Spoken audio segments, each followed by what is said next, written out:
Barbara, c'est d'abord une présence, un éclat même. Tous ceux qui ont vu Barbara en scène ou qui l'ont approchée ont eu le sentiment qui saisit quelquefois auprès de certaines personnes qui ont le don rare d'avoir seulement à paraître pour être déjà là. Elle rentre en scène, les mains ouvertes, et tout l'espace est déjà empli de sa présence.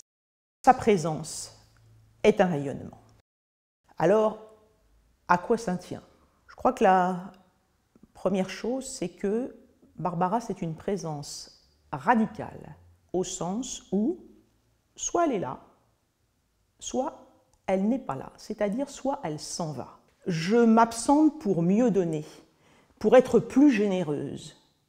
Et c'est vraiment de cet ordre. Quelque chose apparaît, et là on a vraiment un saisissement effectivement, parce que Barbara sait très bien que toute véritable présence est sur fond d'absence, au fond.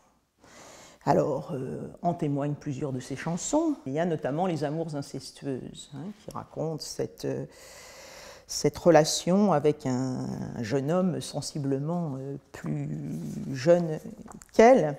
Simplement écoutons les mots de Barbara.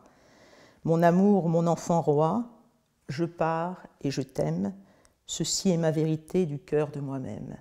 Alors, je pars et je t'aime, ceci est ma vérité du cœur de moi-même, c'est vraiment, ça dit quelque chose de la vérité de Barbara, c'est-à-dire du souci d'être présent à l'autre.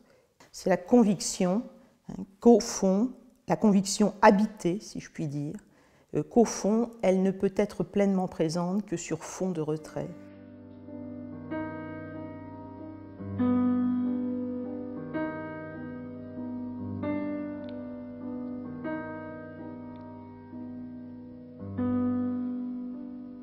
Mon amour, mon beau, mon roi, mon enfant que j'aime. Vienne, c'est tout à fait passionnant parce que Vienne, ce n'est pas une chanson sur la ville de Vienne, puisque paradoxalement, il n'y est pas allé, Vienne. Vienne, c'est le nom de l'espace à partir duquel on va à nouveau se rendre présent à l'autre. C'est ça, Vienne. Donc, Si je t'écris ce soir de Vienne, j'aimerais bien que tu comprennes que j'ai choisi l'absence comme dernière chance. Notre ciel devenait si lourd. Si je t'écris ce soir de Vienne, oh que c'est beau l'automne à Vienne. C'est que sans réfléchir, j'ai préféré partir et je suis à Vienne sans toi. Alors tout le déroulement de la chanson, c'est justement cet éloignement qui, loin de clore le rapport à l'autre, la présence à l'autre, l'ouvre complètement. D'où la fin de la chanson, au bout d'une invisible chaîne, tu m'as gardé et je vais revenir. Si je t'écris ce soir de Vienne, chérie, c'est qu'il faut que tu viennes.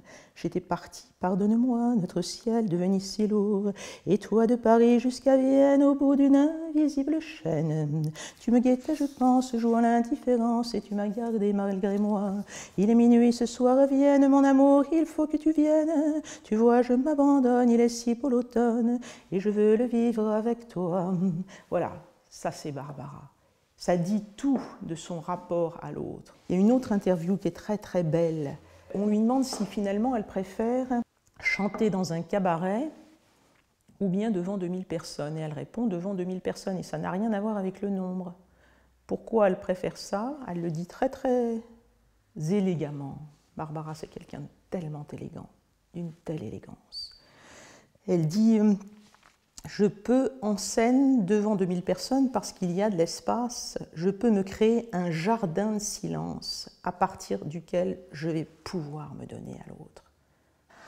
C'est comme un cadeau mutuel parce qu'il y a cet espace de silence qui permet à Barbara d'apparaître. Elle ne chante pas comme on ferait autre chose.